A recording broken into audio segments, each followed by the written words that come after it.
A Thursday evening at Diamond Room, the five-star restaurant in the heart of the city's financial district, where every crystal glass was polished so thoroughly it reflected the pride of whoever held it. The guests here didn't just dress well. They were born into privilege, raised amidst expensive but half-hearted conversations, and believed that kindness was something you could sign on a receipt. At table 3, right beside the wide glass window overlooking the glittering city, a little girl around 10 years old sat quietly. She wore dark sunglasses, her hair neatly tied back, a pure white dress, and her small hands fumbled across the table, searching for a Braille menu. No one brought it to her. No one asked.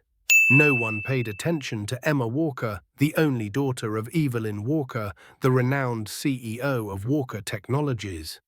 Emma softly spoke, almost whispering, into the cold emptiness. "Mum, you'll come back, right? You'll come back." No one responded, and no one in the restaurant could have imagined that the powerful woman had left more than an hour ago, abandoning her blind daughter to sit alone in the most expensive restaurant in the city. A young manager in a black suit walked toward the bar and whispered sharply into a waitress's ear, "Do not go near table 3. Evelyn Walker is incredibly picky. If you so much as touch that kid, I won't be able to save you." That waitress was Aaliyah Parker, 25 years old. Black, with deep, calm brown eyes, the crystal lighting shimmered down on her white uniform, making her dissolve into the background of the restaurant, unnoticed, unremarkable. But Aaliyah saw everything. She saw the fear growing in Emma's eyes when she heard the clinking of silverware around her. She saw the small shoulders tremble when Emma accidentally knocked over the flower vase, water spreading across the tablecloth and soaking the hem of her white dress. And she saw the aching silence of all the adults in that room, those who chose not to see. Aaliyah didn't know why the mother had left her child alone in a place like this, but she knew that feeling, the feeling of being left behind. Not because of the accident, but because someone decided you weren't worth returning for. The thick ivory tablecloth was stained with water. Daffodil petals had fallen and lay crushed on porcelain plates. Flustered, Emma reached for a napkin, clumsily trying to wipe the mess, as if erasing the mistake of her existence. A guest at a nearby table grimaced and sighed. No one helped. No one said a word. Brian, the young manager, glanced over from the bar. He shook his head, almost whispering, but loud enough for Aaliyah to hear, "You're still on probation, Parker. Don't be foolish. VIPs are not where you test your kindness." Aaliyah stood still. Her hands rested on the drink tray, but her eyes never left the little girl. Emma was crying in silence. Her lips pressed together, her throat tightened to keep the sobs from escaping. She knew that even crying was impolite in this space where everything was perfect and proper. And that was the moment Aaliyah stepped out of her comfort zone. She set the tray down, took off her apron, said nothing to Brian, asked for permission from no one.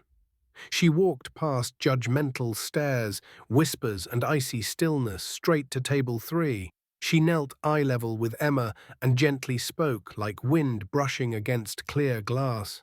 "Hey there. It's okay, I'm here now." Emma froze her fingers, suspended in midair. "Who are you?" "I'm Aaliyah. I work here, and I'm the sister of a little boy who also can't see, so I know. Wiping up spilled water isn't the most important thing right now." Emma didn't answer right away, but her tiny hand slowly lowered to the edge of the table, and a tear fell into Aaliyah's palm. "My name is Emma," the girl whispered. "I knocked over the vase. My mum's going to be mad." Aaliyah smiled and gently dabbed at the water with a cloth napkin, her movements light like wiping dust from glasses. "I don't think so, but even if she is, I'll help you clean it up. Until every last drop is gone." Emma pressed her lips together, then let out a small smile, fragile like a crack on ice. The tablecloth had been replaced. A cup of hot chocolate, a butter cookie, and a grilled chicken sandwich without onions, all carefully placed on porcelain plates in the correct position, at the perfect temperature. Aaliyah sat across from Emma not as a waitress, but as a friend. "Right here," she said softly, touching the edge of the plate, "is the sandwich. To the left is the cookie. And to the right is the hot chocolate. I'll show you how to tell them apart by smell." Emma smiled timidly, following her guidance. Her tiny hands, familiar with the dark, touched the food like a musical instrument. Something to be listened to, not just eaten. "You tell stories nicely," Emma said, her voice light as a breeze. "Most people talk to me like I'm broken, but you don't." Aaliyah smiled gently, like a ballad played with fingertips. "I don't see you as blind. I see you as a little girl who notices what most people ignore." Emma nodded. Then suddenly I asked, "Do you have anyone blind in your family?" Aaliyah hesitated for a moment, then nodded. "My younger brother Malik, he's 16, lost his sight when he was 5 because of untreated meningitis. But he plays the piano like a true artist. He can't see the world, but somehow he makes the world stop and listen." Emma let out a soft laugh, a real one, not forced. "I love music too. But my mum doesn't like me touching the piano. She says Walker girls should study something less emotional." Aaliyah didn't reply, but she knew all too well, some children are born lacking nothing except the right to feel. Outside, Evelyn Walker sat in her car holding a cup of cold black coffee. She didn't blink, eyes locked on the scene through the large restaurant window. Her assistant Lisa Tran called. Evelyn didn't answer. She kept watching as if she were watching a film, but couldn't control the script. Emma continued eating. Aaliyah told her stories about constellations and how blind people can sense them through stories, not sight. About Cassiopeia Orion and the sounds that blind astronomers interpret through frequency vibrations. Emma listened with fascination, then asked, "If stars were music, what kind of song do you think they would play?" Aaliyah smiled and began tapping her fingers on the table in a 3/4 rhythm instead of answering like a waltz under a sky full of stars. Emma laughed. At the far end of the room, Brian, the manager, clenched his jaw, his eyes flaring. He began moving forward, but froze when he saw Evelyn Walker is entering the restaurant. A long black gown, eyes sharp as blades. The sound of her heels echoed like commands down a corridor of power. And in that moment, no one in the diamond room knew. A mother had come to confront a server, but that same mother was the one about to be changed forever. The temperature in the diamond room seemed to drop a few degrees as Evelyn Walker entered. Conversations hushed. Waitstaff straightened their backs. Brian nearly rushed toward her like a gust of wind. "Mrs. Walker, I'm sorry He didn't finish the sentence. Evelyn raised her hand, a small, sharp gesture enough to silence the entire room. She didn't respond, didn't look at anyone. Her pointed heels clicked against the marble floor, each step aimed directly at table 3, where her daughter sat across from someone she had never permitted to enter Emma's life. Aaliyah stood the moment she recognized the woman in front of her. This wasn't just the CEO of Walker Technologies. This was the woman from the cover of Fortune magazine, the name synonymous with ruthless precision, known as the Queen of Mergers.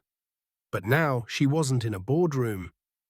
She stood before a child and a waitress. Evelyn's eyes landed on the fresh tablecloth, the nearly finished sandwich, the half-empty cup of hot chocolate, and the scattered cookie crumbs. She looked at everything, like scanning through an incident report. Finally, her voice broke the silence, low, round, and cold. "You're Aaliyah Parker, correct?" The question didn't need an answer. It was a statement as if she already knew everything. Aaliyah nodded. "Yes, ma'am." Emma piped up, her innocent voice slicing through the tension like a crack in ice. "Mummy, Miss Aaliyah is so nice. She told me stories about constellations, and she taught me how to tell cappuccino from macchiato by smell." Evelyn glanced at her daughter. Her expression didn't change. But Aaliyah thought she saw something flicker for a fleeting second: confusion or jealousy. Evelyn opened her handbag, pulled out a leather wallet, took out a check. "How much was the meal? I'll pay for it." Her voice wasn't loud, but it pressed down on the air. Aaliyah didn't bow, didn't fumble. She spoke calmly, firmly. "No need.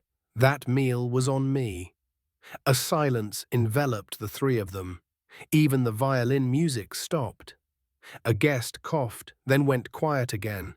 Evelyn said nothing more. She closed her wallet, placed it back in her bag, and held Emma's hand.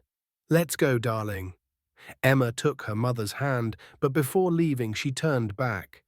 "Miss Aaliyah, are you working here again tomorrow?" Aaliyah didn't know what to say. She smiled. "If I'm still here, I'll teach you how to tell espresso from ristretto, okay?" Emma nodded. "Promise." And with that, she followed her mother out of the restaurant. As soon as they were out of sight, Brian stormed over, his face pale. "Parker, my office, now." But Aaliyah didn't hear him anymore. She looked toward the entrance, where Emma's shadow had just disappeared behind the velvet curtain. And she didn't know that out there, inside a black Mercedes, Evelyn Walker was texting her assistant Lisa Tran with a single message: "I want the full file on Aaliyah Parker by 8 a.m. tomorrow." In the world of the wealthy and powerful, full means every detail, even the dreams you never dared to say out loud. Aaliyah stood still in the cramped manager's office, where the flickering fluorescent light cast a dull glow across the desk, making everything feel like the cheaper version of a dramatic movie scene. Brian, the manager of the Diamond Room, threw the apron onto the wooden desk, leaning forward on both hands, and growled through clenched teeth. "You disobeyed a direct order with a VIP guest. Do you realize that could cost this restaurant its contract?" Aaliyah looked him straight in the eye. Calm, no excuses, no blame, just one sentence. "I couldn't just stand there and watch a blind child cry alone for 2 hours and do nothing." Brian scoffed, voice dripping with resentment. "Well, now you're out of a job. This week's pay will be wired. Pack your things." It wasn't surprising. Aaliyah walked out of the restaurant and it was already dark. The city wind swept through the streets as if pushing people like her away from places not meant for them. She went to her small third-floor apartment in a rundown building in East Brooklyn. When she opened the door, the dim light fell over the 20-square-meter space where everything was tidy to a heartbreaking degree. A pile of unpaid bills and an eviction notice stamped in red sat on the kitchen table. And next to it, a handwritten resignation letter never sent that she'd once written to protect what little pride she had left. Her phone buzzed. The screen lit up Malik Parker, her 16-year-old brother, blind since childhood, always saw her soul the clearest. "Aaliyah." His voice was gentle on the phone. "Don't give up, okay? You once told me everything happens for a reason. I can't see you, but I know you're crying." Aaliyah turned toward the darkness. She didn't want to admit that her brother's voice kept her grounded in a city not made for people like her. "I just feel like it's unfair," she whispered. "I lost my job for helping a child." A beep echoed from the intercom system. A cold, professional voice came through the speaker. "Ms. Parker, this is Lisa Tran, legal assistant at Walker Technologies. Mrs. Evelyn Walker requests your presence at her office on the 45th floor at 9 a.m. tomorrow. A car will pick you up." Aaliyah stood frozen, not out of fear, but because what she'd just heard was beyond the world she lived in. At 9 a.m. the next morning, Aaliyah stepped into the lobby of Walker Tower, a vast space where everything shone chilled and smelled faintly of power. She wore a navy second-hand dress, carefully ironed the night before, low heels and her hair pinned tightly, as if each strand needed permission to exist. She entered the elevator on floor 45. The doors opened into a hallway lined with black carpet, modern paintings with no artist names. The conference room opened like the mouth of a predator, silent, elegant, and unpredictable. Evelyn Walker stood facing the window, her back to Aaliyah. The light from the buildings casting her tall frame like a marble statue. She didn't turn around, but her voice cut through the measured firm and entirely in control. "You served my daughter. Even though I gave clear instructions, no one was to approach her while I was away." Aaliyah responded without hesitation. She was hungry and scared. "I didn't do anything wrong." Evelyn turned around. Her grey eyes were like fog after a storm. She approached the table, placing one hand on it. "Do you know why I left her alone for nearly 2 hours?" Aaliyah shook her head slightly. "I wanted to see who still cares about a child when they don't know she's somebody's daughter. A social experiment." In that moment, every part of Aaliyah wanted to argue, but she only said, "So you used your daughter to test humanity, and I was the first mouse to take the bait." Evelyn didn't deny it. She sat in a leather chair, hands folded in front of her. "You were the only one out of 17 people who walked past that table. You didn't just see her. You chose to stop." Then she slid a thick envelope across the table. Aaliyah opened it. A severance check. More zeros than she'd earned in a year. She stared at it, then pushed it back. "I didn't come here to sell my kindness." Evelyn raised an eyebrow for the first time, looking surprised. Aaliyah stood. "I'm not someone you can control with money." And in that look, Evelyn saw something that money could never buy: value that didn't come from a bank account, but from holding your ground, especially when you have nothing left. Evelyn Walker didn't react like most wealthy people do when refused. She paused, leaned back in her chair, and rested her chin on her fingers, as if analyzing an erratic stock chart. "Interesting," she said, almost whispering, yet powerful. "I've met many who claimed they couldn't be bought. Few ever refuse a gift because they don't trust the reason it's given." Aaliyah stood tall, gaze unflinching. "You're not just a waitress," Evelyn continued. "You have skill, presence. You know when to speak and when to hold back. And most importantly, my daughter Emma talked about you all night. She's never done that with anyone." The air smelled of oak and white orchids, but beneath the luxury, something that was not quite kind moved. Evelyn slid another document toward Aaliyah. "I have another offer. Not money, a position." Aaliyah opened it. "A full-time employment contract companion specialist for Emma Walker. 10 times her waitress salary. Housing, transportation, full medical. You'll be Emma's companion during therapy, tactile education, and special learning programs. You're the only one who's made her laugh in 2 years. I need you with her." Aaliyah remained silent, not out of awe, but because of something Evelyn didn't know. She had studied psychology in college and dropped out to care for her brother, and it let her see what was being carefully hidden in the woman across from her. She asked slowly, clearly, "Why me? You could hire a trained specialist." Evelyn didn't blink. "Emma doesn't trust specialists. She can sense pretense.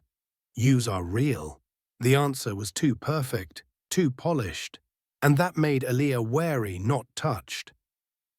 Suddenly, Lisa Tran, the legal assistant, entered with another file. Evelyn nodded.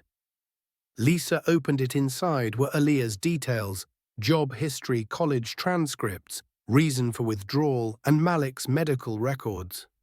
Aaliyah turned pale. How did you get all this? Evelyn's face didn't change. I have resources. It was the first time Aaliyah felt a chill, not from the words, but the calm tone of violating someone's life. You know my brother studies music. Yes. And you know we can't afford to apply to a conservatory. I know. Evelyn pulled out her phone, dialed a short number. Hello, this is Evelyn Walker. Please arrange an audition for Aaliyah Parker at the Wellington School of Music. Yes, special consideration. Aaliyah stared at her unblinking. Inside, a nameless emotion stirred, caught between promise and threat. This isn't blackmail, Evelyn said, as if reading her mind. This is an opportunity. I don't need someone who says thank you. I need someone who gets the job done. Aaliyah looked at the contract. Part of her wanted to tear it up. But a stronger, colder part whispered, for Emma, for Malik, and for yourself. She picked up the pen, signed, not because she trusted, but because she knew when someone like Evelyn Walker invites you into her world, you never walk out with clean hands, unless you walk in with a plan. The iron gates opened automatically as the black SUV carrying Aaliyah drove into the nearly 5,000 square meter property. Walker Estate, one of the northern suburb's most exclusive mansions, stood like a neoclassical castle amid a quiet forest. Solar panels covered the roof, the lawn was trimmed flat like a golf course, and surveillance cameras were disguised so cleverly they looked like ornamental stone flowers. The driver said nothing. The door opened. Aaliyah stepped out carrying an old suitcase and the employment contract that bore the creases of hesitation. A black-suited butler bowed and led her into the grand foyer where every painting, every window frame, every footstep on the marble floor echoed with a silence, not of peace, but of control.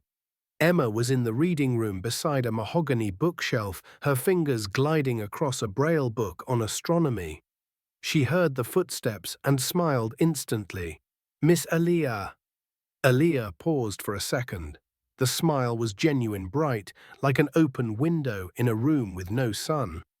It's me, she replied, walking closer. I missed you, Emma blurted, as if afraid the feeling would be extinguished if left unsaid in this house. I missed you too, Aaliyah said. And for the first time in days, her shoulders eased. But joy was fleeting. Aaliyah was shown the staff quarters, a separate wing behind the estate that first evening. Internal management software programmed her schedule, wake-up time, breakfast lessons with Emma, even communication downtime. Every action is logged like an emotional time card. Still, Aaliyah didn't react. She observed in silence. And in that stillness, she began to realize Emma wasn't being nurtured, she was being preserved in a shell of perfection, with no choice, no room for error, and absolutely no right to ask, why? While tidying up Emma's bookshelf one afternoon, Aaliyah found a wooden box hidden behind the shelves. Inside was a small diary and an unlabeled USB drive. Emma walked in just as Aaliyah held the box. The girl didn't flinch. Instead, her voice was unsettlingly calm. You found it, huh? Aaliyah looked at her gently. Is this yours? Emma shook her head. It's Mum's, but Uncle Jason and I hid it together. It has everything she doesn't want anyone to remember. But I think it's time you knew. Once Emma was asleep that night, Aaliyah plugged the USB into her laptop. Folder after folder appeared. Photos of Evelyn smiling brightly beside Emma before the accident. Videos of Emma playing the piano back when she could see. And one critical file with news clippings removed from the press about a car accident 5 years ago.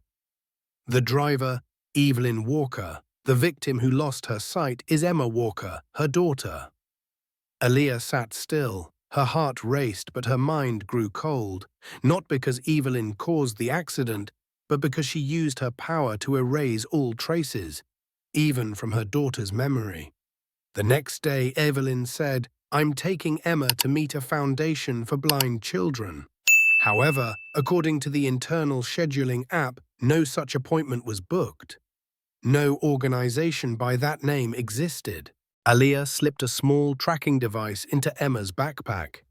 3 hours later, the location pinged a private clinic over 100 kilometers away, specializing in optic nerve neurology. Aaliyah called Jason Walker, Evelyn's younger brother, the only person who'd ever dared challenge her, and got in the car. The highway stretched out in silence as the vehicle sped north toward the coordinates from Emma's tracker. Aaliyah sat in the passenger seat, eyes fixed on her phone screen. Jason Walker, disgraced and silenced within the Walker family, gripped the wheel tightly than necessary. He hadn't spoken since the call. Why would she take Emma there? She said it was a charity visit, Aaliyah asked, though deep down she already knew. Jason tightened his seatbelt, voice gravelly bitter and sad. That's where Evelyn takes Emma every 6 months, to check her eyes, not to treat, to confirm she's still blind. Aaliyah snapped her head around. What do you mean? Jason hit the gas, voice cracking. There are new methods, laser-based nerve stimulation. Some doctors think Emma might recover partial vision, but Evelyn never signs the consent forms. She only tells them to write no hope. The air inside the car thickened like it was being choked. Aaliyah whispered, disbelieving, Why? Why would a mother do that? After a long silence, Jason answered, because if Emma regains her sight, she'll know who blinded her. The answer chilled Aaliyah like being plunged into ice water. They arrived at an isolated clinic deep in a pine forest. No signs, no advertisements, just a dirt road leading to a locked steel door. Through a large window in the hallway, they saw Evelyn arguing with a doctor in a white coat. Meanwhile, Emma sat alone in an exam room, turned toward the frosted window, her hands gripping the armrest, as if she could sense something was wrong. Jason exhaled and pulled out a file he'd hidden for years.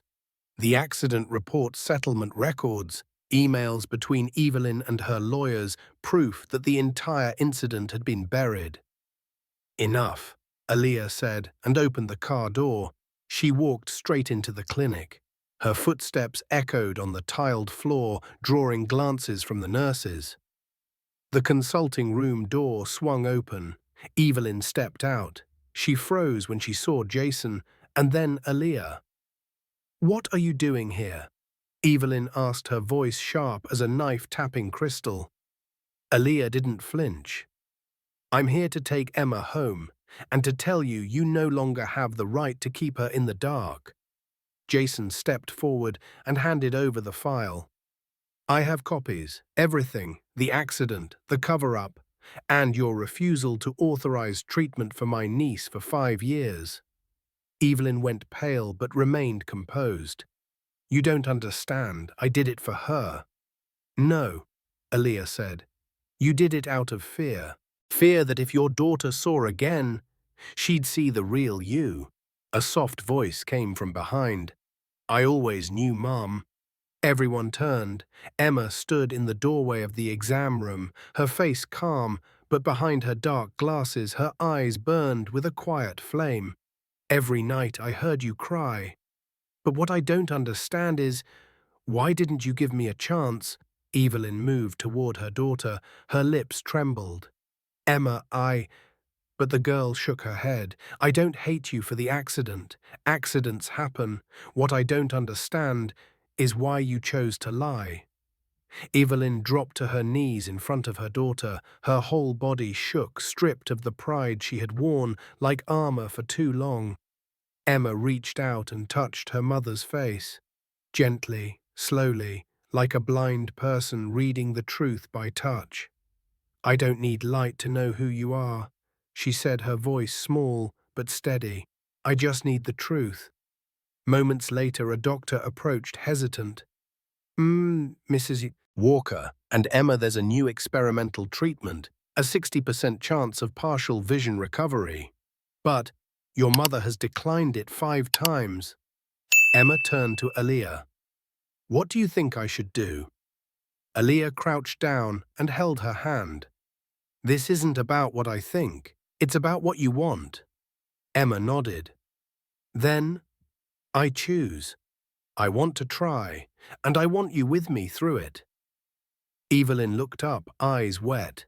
For the first time in years, she said nothing. She just nodded, like someone who had lost all control but found something far more precious, a child's trust not yet shattered. 6 months later, Walker Estate was no longer a locked fortress.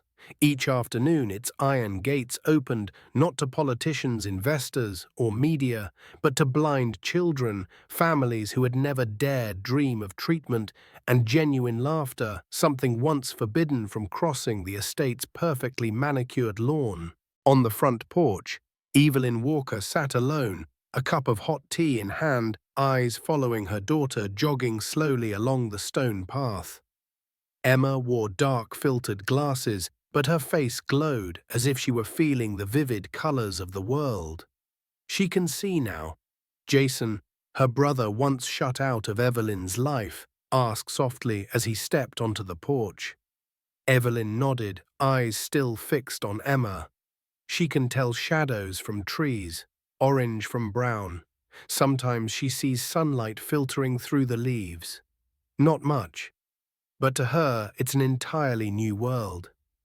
Jason looked at his sister, then said slowly, "But for you, it seems like the old one just collapsed." Evelyn sighed, her hand trembling slightly. "You know, some nights I wake up to Malik's piano drifting from the living room. I see Emma smile, hear her name things out loud, but instead of joy I feel fear. Fear of what? That light will show her what I've tried to hide for so long." "Evelyn," Jason placed a hand on her shoulder, "light doesn't reveal anything that wasn't already there. It just helps her see the truth that's always been waiting." Evelyn didn't respond, but when she saw Emma run over to Aaliyah and burst into laughter during a tactile color-matching game, she knew Jason was right. At the new headquarters of the Walker Foundation for Visually Impaired Children, Aaliyah, no longer just a companion, was now entrusted with leading the entire community initiative.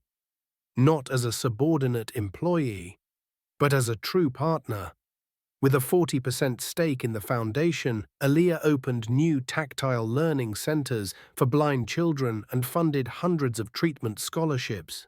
She launched the region's first multisensory library, where books were read not just by hand, but through scent, sound, and the heartbeat of imagination.